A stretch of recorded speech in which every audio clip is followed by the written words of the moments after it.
I've worked on waste issues for 20 years, watching waste mushrooming. I've come to the conclusion that there is a practical solution, that all non-compostables could be tracked via a deposit refund system back to the manufacturer or the importer at the end of life. If they must pay for the dumping of their junk, do you think that would inspire them to redesign zero waste into the manufacture process? And would that lead to relocalised community services rather than sales jobs in a repair, reuse, refilling, etc. system, which would save everybody, including industry, money, and it would save the planet? So that's a great question. I love technical garbage questions like that. So zero waste is the term for a collection of a variety of approaches to reducing waste at source as well as handling your discards better. I'm a huge fan of zero waste. There are a bunch of great zero waste advocates in Australia. If you're interested in the connection between zero waste and climate, there's a website, Zero Waste for Zero Warming, good for the planet. It also creates jobs. And even though you guys haven't been hit with unemployment the way we have, you guys need to really invest in some green jobs, because you're going to need something for all those coal seam gas guys to do, because they're not doing that coal seam gas.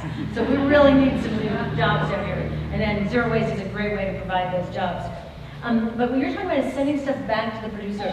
The technical term for that is extended producer responsibility, or EPR, or sometimes they call it product take back. It's a very interesting policy approach that's being tried in a lot of countries in Asia, and as well as the entire European Union, and some states in the US. It's really worth looking at.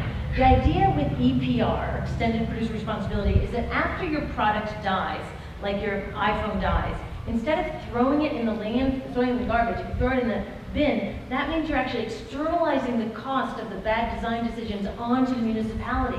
So that it's actually kind of corporate welfare. The municipality is subsidizing bad decisions that these product designers made by going around cleaning up after them. And so instead, with extended producer responsibility, the product goes back at the end of its life to the manufacturer. Now, this is a very new thing that's just started in Europe. The law there is called the WEEE Directive, the Waste from Electronics and Electrical Equipment Directive. So now everything in Europe that is plugged in, not just computers and cell phones, but anything that's plugged in gets sent back to the producer when it's done. We're hoping that this is going to be a motivator to make stuff less toxic, more repairable, more recyclable. I mean, just as one example, a lot of times a computer will have 5 different kinds of plastic in it. So it's really hard to recycle the plastic because they're different resins.